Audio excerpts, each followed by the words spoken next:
Hello friends, આજે આપણે ધોરણ 7 એકમ 4 સાદા સમીકરણો આનું સ્વાધ્યાય પોથીનું સોલ્યુશન જોઈશું. બરાબર.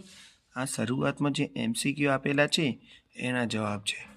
જો કોઈને આમાં ગણતરીમાં વિસંગતતા લાગતી હોય તે મને કોમેન્ટ કરી શકે છે. હું એને કોમેન્ટમાં જવાબ જરૂરથી મોકલી આપીશ. તો આ છે આપણા શરૂઆતના MCQ પ્રશ્નોના જવાબ. આ બીજા પેજ ઉપર રહેલા MCQ પ્રશ્નોના જવાબ છે. બરાબર. આ પ્રશ્ન 2 છે. સાચા ખોટા જણાવો. તેના જવાબ આ રીતે રહેશે. બરાબર. પછી છે પ્રશ્ન 3. એમાં આ રીતે આપણે લખવાનું છે. બરાબર. અહીંયા એમાં ગણતરી કરવાની નથી, ઉકેલમાં ગણતરી કરવાની છે. બરાબર. આ બીજા પ્રશ્નનો જવાબ આ રીતે રહેશે.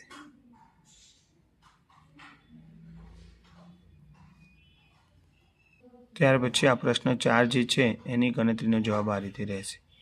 બરાબર.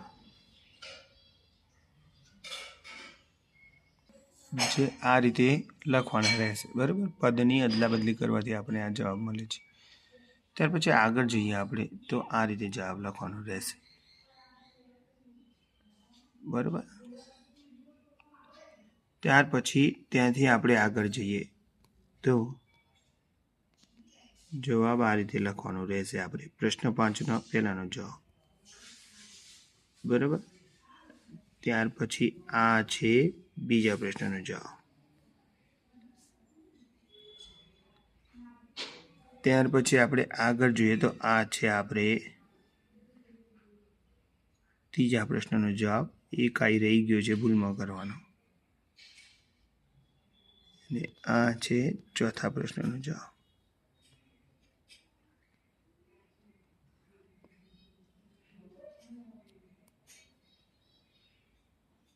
આ પ્રશ્ન 6માં જે આપેલા છે બરાબર, એમાં આ પહેલા પ્રશ્નનો જવાબ આ રીતે રહેશે. બરાબર.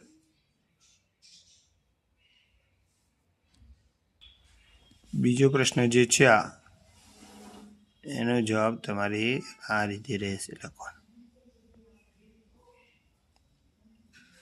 બરાબર. ત્યાર પછી આગળ જોઈએ આપણે આ ત્રીજા પ્રશ્નનો જવાબ, જેનો જવાબ તમારે આ રીતે લખવાનો રહેશે.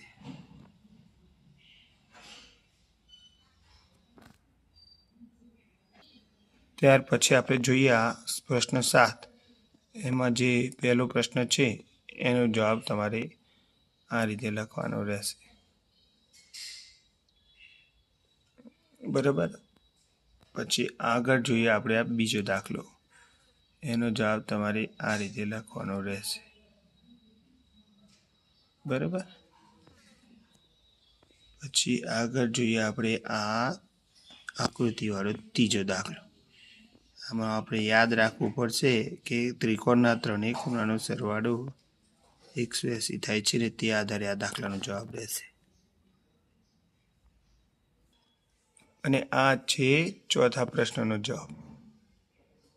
બરાબર. જેનો જવાબ આ રીતે લખવાનો રહેશે.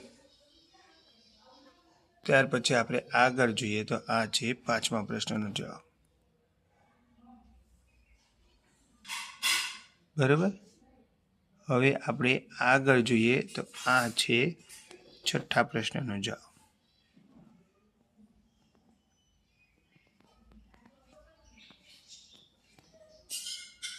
બરાબર. આ છે સાતમા પ્રશ્નનો જવાબ. આ છે સાતમા પ્રશ્નના બીજાનો જવાબ. આવી તમે બીજી પણ બનાવી શકો છો ફેર.